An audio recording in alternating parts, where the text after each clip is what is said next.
अॼु जेकॾहिं तव्हां असांखे शिकायत है वॾड़नि खे त औलाद असांजी नाफ़रमान आहे, चयो नथी वठे, नमाज़ जे वेझो नाहे, क़ुरान पाक जे वेझो नाहे, अल्लाह जे ज़िक्र जे वेझो नाहे, महबूब मुस्तफ़ा जे सुन्नत सीरत जी तरफ़ नाहे, हया ऐं अदब नाहे, शायदि उन में मुजरिम असां वॾड़ा त नाहियूं, घर जा वॾड़ा। तंहिंजे करे मुसलमानो, अल्लाह से क़ुरान शरीफ़ में फरमायो या अय्युहल्लज़ीना आमनू ला ताकुलू अमवालकुम बैनकुम बिल बातिल, हराम न खाओ।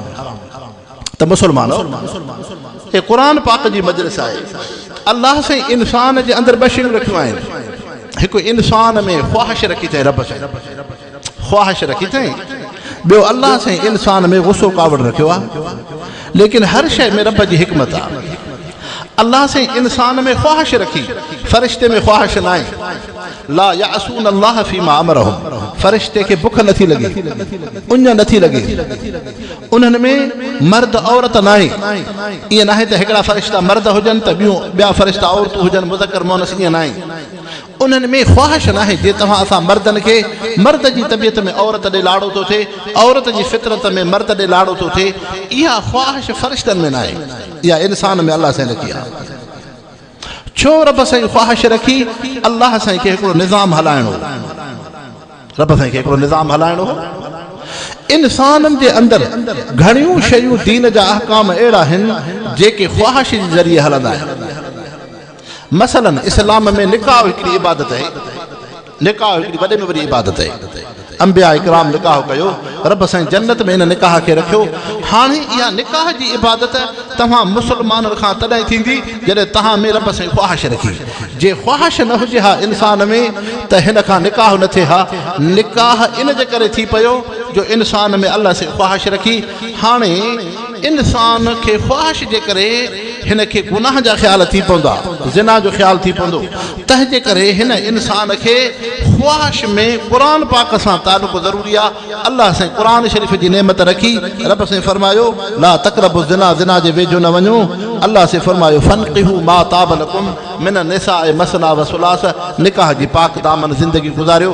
पंहिंजे ख्वाहिश में ख्वाहिश ते न हलो, बल्कि रब जे क़ुरान जे हुक्म जे मुआफ़िक़ ज़िंदगी गुज़ारियो, रब जे क़ुरान जे हुक्म जे मुआफ़िक़ गुज़ारियो।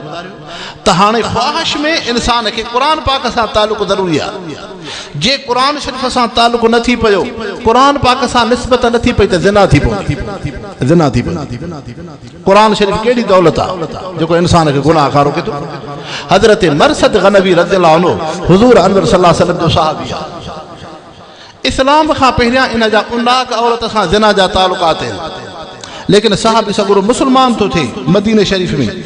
हाणे हे गुनाहनि जी तौबह जे लाइ बके पाक जे तरफ़ वञण जो उमिरे जे इरादे सां बैतुल्लाह शरीफ ते हाज़िरी भरियां, रब जे आॾो अखियुनि मां लुड़क हारियां, पंहिंजे रब खे राज़ी कयां। उहा औरत उन्नाक मके जी आहे। ख़बर थी पएसि त उहो मरसद मदीने खां ईंदो। हाणे शहर खां ॿाहिरि वादी ऐं ढोरीअ में उहा औरत बीठी आहे। शाम जो सिज लहण वारो आहे। हज़रत मरसद रज़ियल्लाहु अन्हु हुज़ूर सल्लल्लाहु अलैहि वसल्लम जो सहाबी बि साम्हूं अची थियो। सहाबीअ सगोरे सम्झो शायदि हिन औरत खां रस्तो भुली वियो आहे, त उन्नाक औरत खे चवणु लॻो तोखां रस्तो भुली वियो आहे। चए न, रस्तो न भुलियो आहे। चए छो? चए मूंखे ख़बर पई त मरसद इन मदीने खां ईंदो, तंहिंजे करे तुंहिंजा मुंहिंजा ज़िना जा तालुक़ात आहिनि। इन इरादे सां हिते ढोरीअ वादीअ में बीठी आहे ताकि गुनाह जा ख्याल पूरा थियनि। हज़रत मरसद गनवी रज़ियल्लाहु अन्हु मोहम्मद मुस्तफ़ा जे सहाबीअ फरमायो उन्नाक इहे गुनाह जा ख्याल तॾहिं हुआ जॾहिं ईमान ऐं कलमो न हो, मोहम्मद मुस्तफ़ा सां निस्बत न हुई, क़ुरान जी दौलत न हुई। अॼु मरसद ईमान जी दौलत आहे, मोहम्मद मुस्तफ़ा सां निस्बत आहे। अल्लाह जे नबीअ इहा तालीम ॾिनी त ख़बरदार गुनाह कंदव त रब वटि पेशी थींदी। तंहिंजे करे मरसद जो क़ुरान जे ताल्लुक़ जे करे गुनाहनि जी माफ़ीअ जे लाइ उमिरि जो इरादो आहे। अॼु मरसद खां गुनाह न थींदो, गुनाह न थींदो। लेकिन उहा औरत उन ते शैतान जो हमिलो आहे, अॻिते वधे थी। हज़रत मरसद मोहम्मद मुस्तफ़ा जो सहाबी सिज लहण खां पोइ अंधेरे में, जाते तव्हां जूं जदीद कैमराऊं कोन्हनि, को पुलिस जो निज़ाम कोन्हे, रियासती निज़ाम कोन्हे, दुनिया जा इंसाननि जे अकुल सां ठाहियल कानून कोन्हनि, लेकिन ईमान कलमो अहिड़ी दौलत आहे जो हज़रत मरसद उन बयाबान में अल्लाह जे ख़ौफ़ खां पाण खे बचाईंदे जबल जी गार में थो अचे। सॼी राति सहाबीअ जी पेशानी सजदे में आहे, अखियुनि मां लुड़क थो हारे, रब मूंखे गुनाह जे अमल खां बचाए। सुबुह थिए थी, सिज उभिरे खां पहिरियां चौधारी सफ़ेदी अछाण हूंदी आहे। हज़रत मरसद उन अछाण जी रोशनाईअ ते गार मां निकिरी बैतुल्लाह जे हतीम में अची शुक्राने जो नफ़िल थो पढ़े ऐं रब गुनाह खां बचाइण वारी तुंहिंजी ज़ात आहे। हाणे इंसान ॾिसो, दुनिया त कोन हुई, जदीद कैमराऊं कानून इहे इंसान जा ठहियल त कोन हुआ, पर ईमान जी दौलत हुई। तंहिंजे करे अल्लाह साईं फरमायो अलिफ लाम मीम ज़ालिकल किताब ला रैब फीहि हुदल लिल मुत्तक़ीन अल्लज़ीना युमिनून बिल गैब। हिन क़ुरान शरीफ़ मां नफ़ो उन्हनि खे मिलंदो जन इंसान जो अण ॾिठल शयुनि ते ईमान हूंदो, जेके दुनिया खां वधीक आख़िरत ऐं जहन्नम जो डपु रखंदा, उहे इंसान हिन क़ुरान पाक मां नफ़ो ऐं फ़ाइदो हासिल। तंहिंजे करे इंसानो ख़्वाहिश में क़ुरान सां तालुक़ ज़रूरी थी पए। अहिड़े तरीक़े सां इंसान शराब पीअंदो आहे, शराब जो ख़्यालु इहो बि ख़्वाहिश में थींदो आहे। शराब जो ख़्यालु ख़्वाहिश में थींदो आहे। जॾहिं क़ुरान सां तालुक़ थी पवंदो त क़ुरान इंसान खे गुनाहगारो कंदो। हज़रत अबू तलहा रज़ियल्लाहु अन्हु हुज़ूर सल्लल्लाहु अलैहि वसल्लम जा सहाबी। हाणे मदीने पाक में अञा सहाबी सगोरा उन हज़रत अबू तलहा जे ओताक बैठक ते वेठल आहिनि। अचानक ॿाहिरां आवाज़ थी पियो अला इन्नल ख़मर क़द हुर्रिमत, अला इन्नल ख़मर क़द हुर्रिमत, अला इन्नल ख़मर क़द हुर्रिमत। हज़रत अबू तलहा रज़ियल्लाहु अन्हु महबूब मुस्तफ़ा जे सहाबी हज़रत अनस खे फरमायो त अनस वञ ॾिस घिटीअ में छा जो आवाज़ आहे। हज़रत अनस सहाबी ख़ादिम रसूल आया, ॾिठो त हिकिड़ो सहाबी सगोरो आहे मदीने जे घिटियुनि में ऐलान थो करे अला इन्नल ख़मर क़द हुर्रिमत, ख़बरदार शराब हराम आहे। हज़रत अनस रज़ियल्लाहु अन्हु पुछनि था ख़ैर त आहे, कंहिं तोखे मोकिलियो? चए हुज़ूर अनवर सल्लल्लाहु अलैहि वसल्लम हुकुम कयो मदीने जे घिटियुनि में ऐलान कर अॼु खां बाद कोई इंसान शराब न पिए, शराब न पिए। अला इन्नल ख़मर क़द हुर्रिमत। हज़रत अनस था फरमाइनि मां तिखो तिखो आयुमि छो त मां उन अबे जी ओताक ते खाधे खां बाद थांवनि में शराब रखियो हो। मूंखे डपु थी वेठो त मतां को सहाबी शराब न पी विझे भुल में। हज़रत अनस आया, सहाबिन सगोरनि खे फरमाइण लॻा त ॿाहिरां मदीने जी घिटीअ में मुहम्मद मुस्तफ़ा जो सहाबी ऐलान थो करे अल्लाह जे नबीअ मोकिलियो अथसि त वञी ऐलान कर मदीने जे घिटियुनि में त को मुस्लमान शराब न पिए। अला इन्नल ख़मर क़द हुर्रिमत। हज़रत अनस था फरमाइनि मुंहिंजे ज़ुबान खां लफ़्ज़ निकितो, सहाबिन जे अंदरि अहिड़ी इत्तिबा ऐं पैरवी ॾिठी, जंहिंजे हथ जे आॾो शराब जो प्यालो हो उन उतां वापसि कयो, जंहिंजे चप ते पियो हो उन उतां वापसि कयो, जंहिंजे घर में शराब जा दिल हा उन उतां शराब जा दिल हारिया। उन खां बाद मदीने जे अंदरि को बि मुस्लमान शराब जो ढुक नथो पीए। हाणे इन्हनि इंसाननि में इहो गुनाह ऐं हराम खां बचाइण वारी कहिड़ी शइ हुई? मुहम्मद मुस्तफ़ा सां निस्बत ऐं क़ुरान जो तालुक़ो, क़ुरान जो तालुक़ो। तंहिंजे करे इंसानो मुआशिरे जो सुधारो रब जे किताब क़ुरान शरीफ़ सां आहे। पैगंबर करीम सल्लल्लाहु अलैहि वसल्लम जे उसवा हसन नबीअ जी इत्तिबा ऐं पैरवीअ सां आहे। त इंसान ज़िना कंदो आहे ख़्वाहिश में, इंसान शराब पीअंदो आहे ख़्वाहिश में। अहिड़े तरीक़े सां इंसान परायो हक़ खाईंदो आहे, उहो बि इंसान इन ख़्वाहिश में खाईंदो। हराम जो खाधो ॾेती लेती हराम जी ख़्वाहिशात जे करे थींदी आहे। हाणे इंसान खे हुकुम थियो त तुंहिंजो तालुक़ु क़ुरान पाक सां थिए। हाणे तव्हां असां जेके दुनिया ते इंसान रहूं था, जेकॾहिं असांजो तालुक़ु क़ुरान पाक सां थी पियो, क़ुरान शरीफ़ सां निस्बत थी पई, त असां ज़िना खां बची वेंदासीं, शराब खां बची वेंदासीं, हराम रिश्वत खां बची वेंदासीं। पर जेकॾहिं क़ुरान पाक सां तालुक़ु निस्बत न थी पई त इंसान गुनाह खां न बची सघंदो, जंहिंजो नतीजो मुआशिरे जे अंदरि ॾिसो था। तंहिंजे करे इन ख़्वाहिश जे अंदरि इंसान खे क़ुरान पाक सां तालुक़ु ज़रूरी आहे। यूरोप जा इंसान आहिनि, अंग्रेज़ आहिनि, ग़ैर मुस्लिम आहिनि, ईमान कलमो क़ुरान शरीफ़ कोन अथनि त गुनाह खां नथा बची सघनि, गुनाह खां नथा बची सघनि। अमरीका दुनिया जो तरक़ी याफ़्ता मुल्क आहे। हिकिड़े मौक़े ते 1932 जे अंदरि ग़ालिबन अमरीका में उन्हनि हुकूमत इहो ऐलान कयो त अॼु खां बाद को बि इंसान शराब न पीए। वॾा पोस्टर हयूं, सेमिनार कयूं, रस्ते रस्ते ते पोस्टर पंफलेट लॻा पिया आहिनि त अमेरिका जे अंदरि को इंसान शराब न पीए। शराब इंसान जी जिस्म सिहत खे नुक़सान थो ॾे। साल जे 12 महीननि खां पोइ रिपोर्ट वरितऊं, अॻे खां वधीक माण्हुनि शराब पी। पर तव्हां असां मुस्लमान हूं हे मदरसो आहे क़ुर पाक जी तालीम आहे नओ निहाल बचड़ा आहिनि मुस्लमाननि पंहिंजे बचनि खे क़ुर शरीफ़ जी तरफ़ रवानो कयो हाणे दीनी मदरसे में रहिया आलिमनि जी सोबत में रहिया क़ुर जी दौलत मिलियनि हाणे हिननि बचड़नि शराब जी बोतल बि कॾहिं न आहे ॾिठी त तंहिंजे करे क़ुर पाक जो इहो असरु आहे मुस्लमानो अहिड़े तरीक़े सां अलाह सां इंसान में गुस्सो कावड़ रखियो आहे इंसान में जंहिंजे करे दुनिया में 3 गुनाह कावड़ जे करे थी पवंदा आहिनि ज़ुल्म इंसान गुस्से कावड़ में कंदो आहे कावड़ में एतिरो भरिजी वेंदो जो ॿिए सां ज़ुल्म कंदो न ॾिसंदो त भाउ आहे न ॾिसंदो त सौट आहे न ॾिसंदो त मुंहिंजे महले जो इंसान आहे न हे चवंदो ॿुधा इन सां मां ज़ुल्म कयां शैतान हिन खे कावड़ में एतिरो उभारींदो जो हे इंसान ज़ुल्म करे विझंदो अहिड़े तरीक़े सां चोरी ऐं धाड़ो इहो बि इंसान गुस्से कावड़ में कंदो आहे कोन्हे तव्हां असांजे हिन इलाइक़नि जे अंदरि ॾिसो हालात इंसान जी जान माल इज़त आबरू महफ़ूज़ कोन्हे उहो चोर धाड़ेल चोरीअ जे अंदरि शैतान हिन जे दिमाग़ में इहा शइ भरे थो त तूं इहा मोटरसाइकिल वठ तूं इहा मेह इन खां काहे हाणे उन ते भाॻियो जेकॾहिं मुज़ाहमत करे थो त हुनखे ओॾी महिल गोली थो हणे उनखे मारे थो त गुस्से कावड़ में इहो चोर एतिरो भरियल आहे जो उन माल जे हासिल करण जे लाइ चोरी ऐं धाड़े जे लाइ इंसान खे मारींदे देरि न तंहिंजे करे चोरी ऐं धाड़ो बि गुस्सो कावड़ में थींदो आहे टियों अहिड़े तरीक़े सां इंसान जो खून रेज़ी ऐं क़तल इहो बि गुस्से कावड़ में थींदो आहे इंसान खून में उन ॿिए इंसान खे मारण में शैतान हिन जे जिस्म में एतिरो उभारींदो आहे जो हिन खे नफ़ो नुक़सान सम्झ में न ईंदो त इंसान जो क़तल केॾो वॾो ॾोह आहे जंहिंजे करे इंसान जो क़तल करे तंहिंजे करे ज़ुल्म इहो बि कावड़ में थींदो चोरी ऐं धाड़ो इहो बि गुस्से कावड़ में थींदो इंसान जो जेको आहे बेहुरमती खून रेज़ी इहा बि गुस्से कावड़ में थींदी आहे हाणे गुस्से कावड़ में तव्हां असांखे क़ुर पाक सां तालुक़ ज़रूरी आहे जेकॾहिं क़ुर शरीफ़ सां तालुक़ थी पियो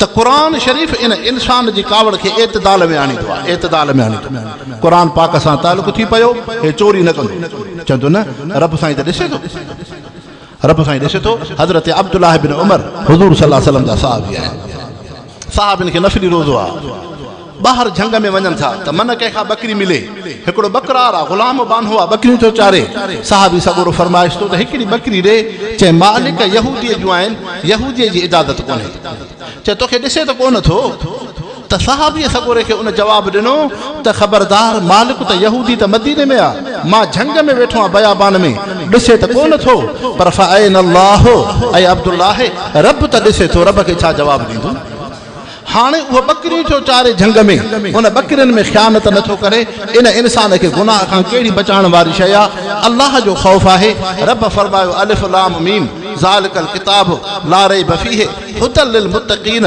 ही उहो क़ुर शरीफ़ मुंहिंजो मुक़दस किताब अथव जेके हुदल लिल मुत्तक़ीन हिन मां हिदायत उन्हनि खे मिलंदी जंहिंजे दिलनि में अलाह जो ख़ौफ़ तंहिंजे करे क़ुर शरीफ़ ख़ौफ़ ख़ुदा थो आणे तव्हां असां मुस्लमान आहियूं निमाज़ पढ़ंदा आहियूं वुज़ू कंदा आहियूं वुज़ूअ में ईअं कयूं न ॿाहिरि दुकान में धंधे में ॾेती लेती में अटकल चालाकी कयूं था पर जॾहिं वुज़ू कंदासीं हिकिड़ी बांह धोऊं ॿी बांह न धोऊं हिकिड़ो पेर धोऊं ॿियो पेर न धोऊं न उते ख़यानत नथा कयूं छो रब जे आॾो था अचूं ईमान जी तासीर अहिड़ी आहे अहिड़े तरीक़े सां इहो मुस्लमान जॾहिं निमाज़ में अचे थो क़ुर शरीफ़ थो पढ़े रब जे आॾो इबादत बंदगी में बीठो आहे गुनाहगार मुस्लमान लेकिन निमाज़ में ईअं करे जो ॿिनि इन्हनि जी जाइ ते हिकिड़ो हिकिड़ी पढ़े ॿी न पढ़े पर न त मालूम थियो त दीन में एॾी वॾी बरकत आहे क़ुर शरीफ़ में एॾी वॾी बरकत आहे इबादत में एॾी वॾी बरकत आहे तंहिंजे करे मुस्लमानो दुनिया जे मुआशिरे जो सुधारो चोरीअ खां बचाओ ज़ुल्म ज़्यादतीअ खां बचाओ इंसान जी इज़त ऐं तक़रीब रब सां हिन क़ुर शरीफ़ में रखी आहे इन जे करे तव्हां असां इंसाननि खे क़ुर शरीफ़ सां तालुक़ क़ुर पाक सां निस्बत ज़रूरी आहे हाणे क़ुर शरीफ़ एॾी वॾी नेमत आहे जो रब साईं क़ुर शरीफ़ में फरमायो वातसिमू बिहब्लिल्लाहि जमीअन वला तफ़रक़ू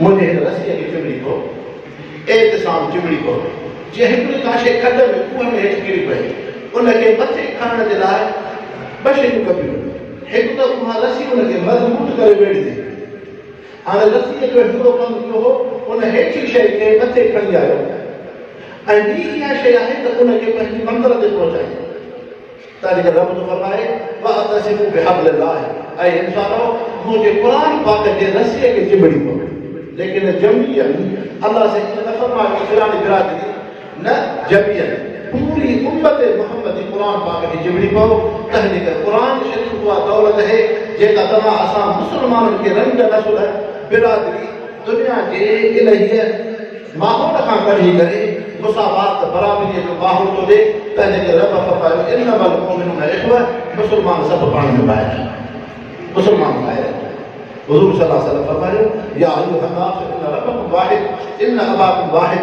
कुल्लुकुम मिन आदम व आदम मिन तुराब ला फद्ल लिअरबिय्यिन अला अजमिय्यिन इल्ला बितक़वल्लाह इंसानो तहां जो रब भी अल्लाह हुआ तहां जो अबू हजरत आदम वो जे हिकड़ी पीर जो औलाद जे अंदर मोहब्बत हूंदी आहे तव्हां इंसान ज़ात में मुआशरती ज़िंदगी में मोहब्बत हो जाती हिक ॿिए खे क़तल खून रेज़ी मारण ईज़ाइण ऐं ज़ुल्म इनखे इस्लाम पसंदि नथो करे इन्नमल मुमिनूना इख्वा हुज़ूर सल्लल्लाहु अलैहि वसल्लम जी सोहबत में सहाबी शगोर आहिनि हज़रत इकरम रज़ियल्लाहु अन्हु हज़रत हिलाल बिन उमय्या रज़ियल्लाहु अन्हु हज़रत अमर बिन हिशाम ये टे सहाबी हिकिड़ी जंग में सहाबी चवे थो मां ॾिठुमि त हज़रत इकरम रज़ियल्लाहु अन्हु ज़ख़्मी आहे तीर लॻल अथसि जिस्म मां रतु हलेसि थी हज़रत इकरम जे आॾो मां जॾहिं पाणी जो प्यालो आंदो त सहाबीअ खे ॾिठुमि त पहिरियों त तके पियो पर चई त न सुहैल बिन अमर खे तूं पहिरियों ॾे चए हज़रत सहल बिन अमर रज़ियल्लाहु अन्हु सहाबीअ जी जॾहिं मां ख़िदमत में पहुतुमि उहो बि ज़मीन ते किरियो पियो आहे मैदान जिहाद में जिस्म मां रतु थी हलेसि लेकिन हज़रत सहल बिन अमर चयो अमर बिन हिशाम खे आंगुर सां इशारो कयईं उनखे अॻ में पाणी पीआर मां पोइ पाणी पींदुमि जॾहिं अमर बिन हिशाम रज़ियल्लाहु अन्हु सहाबीअ जी ख़िदमत में आयुमि रूह परवाज़ थियो हज़रत अमर बिन हिशाम खां वापसि सहल बिन अमर जी ख़िदमत में आयुमि सहाबीअ जो रूह परवाज़ थियो सहल बिन अमर खां मोटी हज़रत इकरमा बिन अबी जहल रज़ियल्लाहु अन्हु सहाबीअ जी ख़िदमत में आयुमि रूह परवाज़ थियो रब से क़ुरान शरीफ़ में फरमायो युसिरून अला अनफुसिहिम वलो कान बिहिम खसासा मैदान जंग आहे जिहाद आहे जिस्म मां रतु थी हले सख़्त उन जी ज़रूरत है पाणीअ जे ढुक जी ज़रूरत है पर इन वक़्त में मुहम्मद मुस्तफ़ा जा सहाबी चवनि था त मां पाणी पोइ पियां अॻ में मुंहिंजो ॿियो मुसलमान भाउ पाणी पीए इन वक़्त में शहादत त बर्दाश्त करनि था पर पाणीअ जो ढुक नथा पीअनि ऐं तव्हां असां इंसान दुनिया जी गंदगी ढेर ते हिक ॿिए जे क़तल मारण हसद ऐं कीने जे पोयां तंहिंजे करे इंसान क़ुरान पाक सां तालुक़ ज़रूरी आहे क़ुरान शरीफ़ गुस्से कावड़ में क़ुरान सां तालुक़ ॿियो त तव्हां इंसाननि खे माल मिल्कियत आहे हर इंसान खे पंहिंजी जान आहे पंहिंजो रुपयो पैसो आहे ढोर ढगो आहे माल मिल्कियत है तव्हां मुसलमान मज़हब दीन इस्लाम सां तालुक़ था रखो तव्हां मुसलमाननि जी दिलि में अल्लाह जी मुहब्बत रसूलुल्लाह सल्लल्लाहु अलैहि वसल्लम जी मुहब्बत क़ुरान शरीफ़ जी मुहब्बत सहाबा जी मुहब्बत मसाजिद मदारस जी मुहब्बत जियां इन्हनि जी मुहब्बत है तीअं मुसलमान गुनाहगार में गुनाहगार चाहींदो आहे त मुंहिंजे साम्हूं इन ईमान जे मुक़दस शयुनि जी बेहुरमती बेअदबी न थी तंहिंजे करे मुसलमान गुनाहगार थी सघे थो लेकिन रब जी बेअदबी मुसलमान बर्दाश्त न कंदो मुसलमान हुज़ूर सल्लल्लाहु अलैहि वसल्लम जी तौहीन रिसालत बर्दाश्त न कंदो मुसलमान क़ुरान शरीफ़ जी बेहुरमती बर्दाश्त न कंदो मुसलमान सहाबा इकराम जी बेहुरमती बर्दाश्त न कंदो मुसलमान अहल बैत जी बेहुरमती बर्दाश्त न कंदो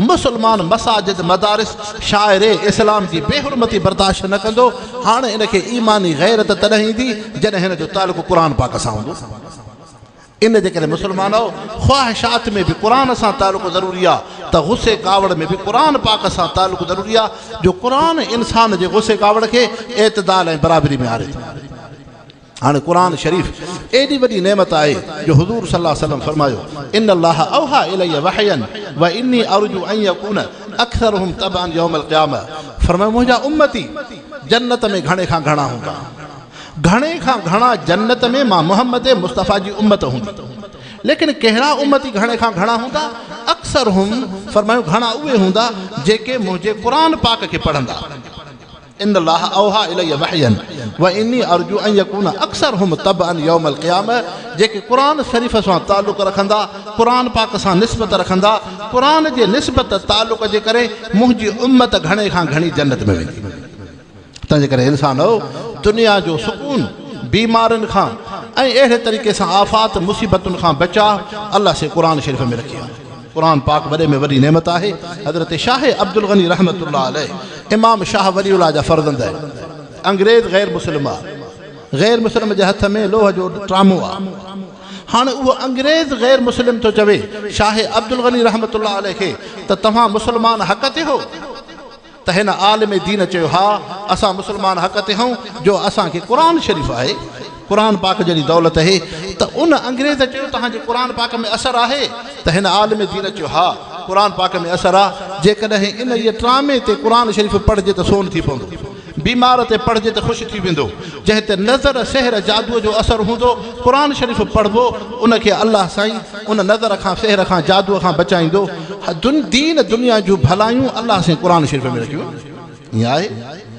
तव्हां असांजा मुर्शिद मुरबी हज़रत साईं हमादुल्लाह हाल जी बि नवरल्लाह मरकज़, उनजो हिकिड़ो फ़क़ीर हो। सकरंड में राहू आहिनि, राहू क़ौम आहे, शाबी राहू, वॾा नवाब आहिनि, वॾा ज़मीदार आहिनि। पोइ इतां जो हिकिड़ो फ़क़ीर हो हज़रत साईं हमादुल्लाह हाल जी बि नवरल्लाह मरकज़ सां तालुक़ होसि। पोइ उन ॻोठड़े में खून थी पियो। हाणे नाहक उहो खून हिन फ़क़ीर जे मथां मड़ियो त हे उन खून में मुलविस आहे। हाणे उहे इलाइक़े जा उहे इंसान हिन जे पोयां आहिनि त हिन खे कंहिं लिहाज़ सां मारियूं, कुहाड़ी लठ हथ में आहे त काथे मोकिलियो ॾियो त हिन खे मारियूं।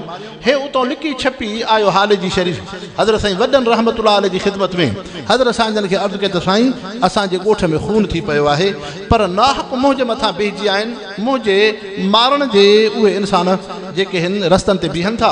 तंहिंजे करे अव्हां अलाह जा नेक साले बाना हो, को दुआ बि घुरो, मूंखे को वज़ीफ़ो बि ॾसिरियो, रब मुंहिंजी हिफ़ाज़त करे। हज़रत साईं जन फरमाइश त पुट इंसान खां ग़लती थी पवंदी आहे, जेकॾहिं तोखां ग़लती थी पई आहे त रब खां उहा दुआ घुरूं। चए त न से मां उन खून में मुलविस न आहियां, मां उन इहे में मुलविस न आहियां, मां बेॾो ई आहियां।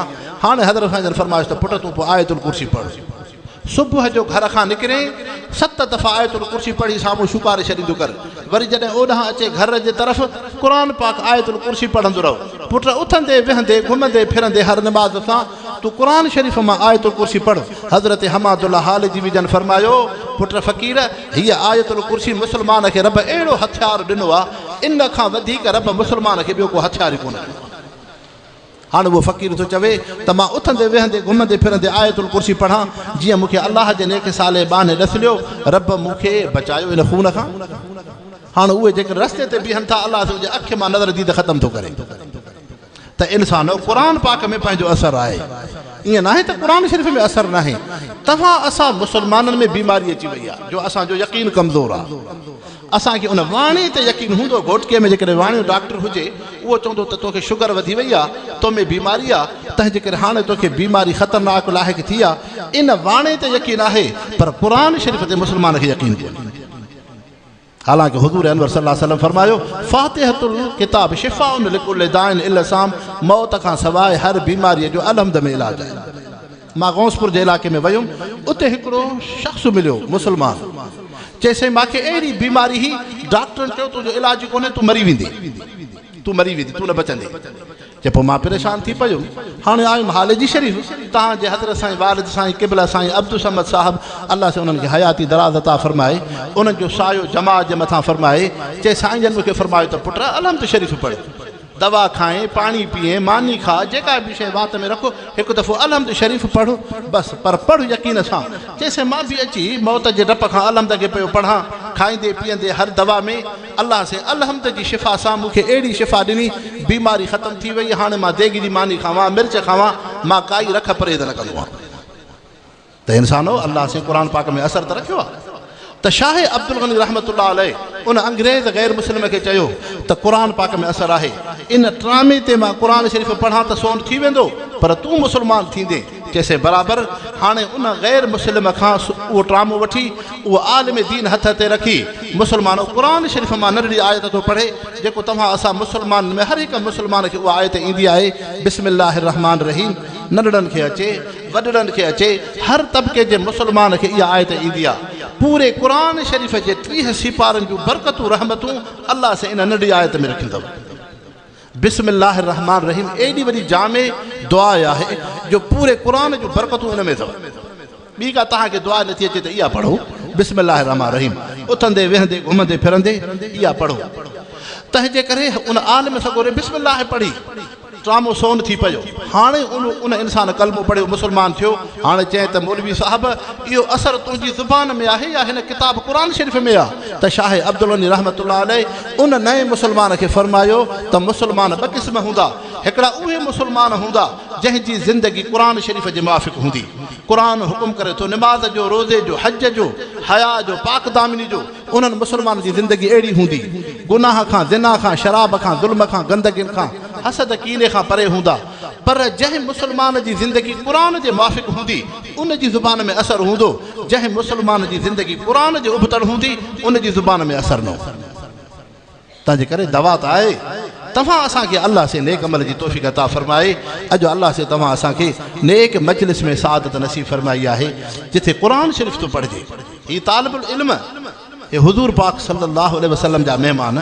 मुसलमानो हिननि जो एॾो वॾो दर्जो अथव जो पैगम्बर करीम सल्लल्लाहु अलैहि वसल्लम फ़रमायो मन जाअहुल मौत वहुव यतलुबुल इल्म लियुहया बिहिल इस्लाम फबैनहु व बैन नबिय्यीन दरजतुन वाहिदा फिल जन्नह उहो मुसलमान जो बच्चो जेको इल्म थो पढ़े क़ुरान थो पढ़े दीन थो पढ़े महबूब मुस्तफ़ा फ़रमायो उहो पढ़ंदे पढ़ंदे फ़ौत थियो पर मक़सदु छा हुयो लियुहया बिहिल इस्लाम मां दीन जो ख़ादिम रहंदुमि मां क़ुरान जी ख़िदमत कंदुमि मां किथे मस्जिद में इमाम थींदुमि मां किथे क़ुरान जो दर्स ॾींदुमि मां दीन जो ख़ादिम थी रहंदुसि पाण सल्लल्लाहु अलैहि वसल्लम फरमायो उन जन्नत जे अंदरि नबियनि खां बाद ॿियो दर्जो इन्हनि तालिबुल इल्मनि जो अथव जन्नत में अंबिया खां बाद पोइ दर्जो इन्हनि तालिबुल इल्मनि जो आहे जेको क़ुरान ऐं दीन था पढ़नि तंहिंजे करे अल्लाह साईं तव्हां असांखे इन्हनि जी संगत ऐं सोबत अता फ़रमाए इन्हनि जी संगत ऐं सोबत अता फ़रमाए अल्लाह साईं इन्हनि सां निस्बत अता फ़रमाए तंहिंजे करे रब करीम हिन ये इदारे खे ता क़यामत आबाद फ़रमाए